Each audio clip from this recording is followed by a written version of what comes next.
आदि में परमेश्वर आकाश और पृथ्वी की सृष्टि की। मनुष्य को अपने स्वरूप में अपने जैसा पवित्रता के साथ सृष्टि की। मनुष्य के अंदर पवित्रता रहने के चलते वह खुश और शांति से भरपूर व्यक्ति रहा। उस खुशी में बने रहने के लिए परमेश्वर के गुण को प्रकट करने वाली आज्ञाओं को लिखकर उसके आधार पर जीने के लिए कहा। उस आज्ञा के अनुसार परमेश्वर के सामने सच्चाई के साथ और मनुष्यों के साथ प्यार से रहता तो उनके अंदर खुश और इस पृथ्वी पर शांति भरपूर रहेगा। लेकिन मनुष्य स्वार्थी और विश्वासघाती बन गया, अपने इच्छा के अनुसार चलने लगा। जो मनुष्य को सृष्टि किया उस परमेश्वर को छोड़ के उनके आज्ञाओं को मानने से इनकार किया। दूसरों के चीजों के ऊपर लालच करके लूटा, चोरी किया, हत्या किया। परमेश्वर जिसको करने से पाप कहा उसको ही करके पवित्रता को खोके मनुष्य पापी बन गया। उसका पाप ही उनके अंदर मृत्यु को लेकर आया। उनके आज्ञा नहीं मानने के चलते इस दुनिया श्राप, वेदना, कष्ट, दुख और पीड़ा से भर गया। मनुष्य का जीवन कड़वा हो गया। मनुष्य अपने पाप की प्रायश्चित के लिए तीर्थ यात्रा और पुण्य स्थानों में घूमने लगा, लेकिन कोई फायदा नहीं हुआ। मनुष्य आजादी के लिए और खुशी के लिए और शांति के लिए तड़प रहे थे। परमेश्वर ने मनुष्य की इस स्थिति को देखकर उनके ऊपर तरस खाया। मनुष्य परमेश्वर को भूलने से भी परमेश्वर उन्हें नहीं भूला।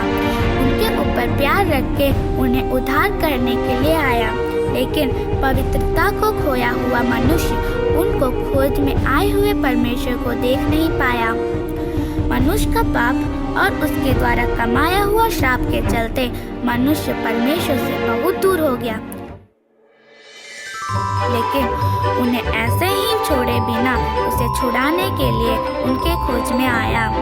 मनुष्य परमेश्वर को पहचानना है, इस कारण खुद परमेश्वर ने मनुष्य के रूप में जन्म लिया, वही यीशु मसीह है।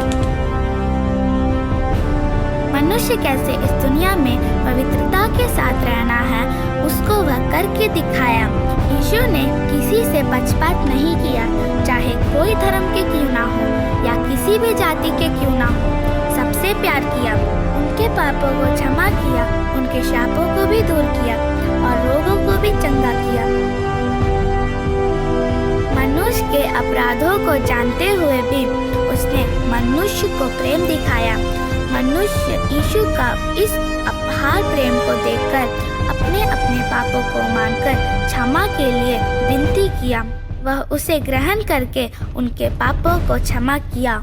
यीशु ने मनुष्य के पापों और श्रापों को अपने ऊपर लेकर अपना पवित्रता और शांति को उनको दिया।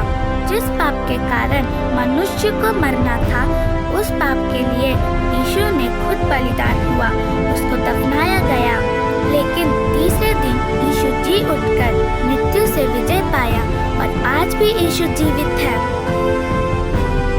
यदि कोई भी इस यीशु को विश्वास करके अपने उद्धारकर्ता के रूप में ग्रहण करके अपने पापों की क्षमा के लिए विनती करता है तो वह उनके पापों को क्षमा करके श्रापों से छुटकारा देके रोगों को भी चंगा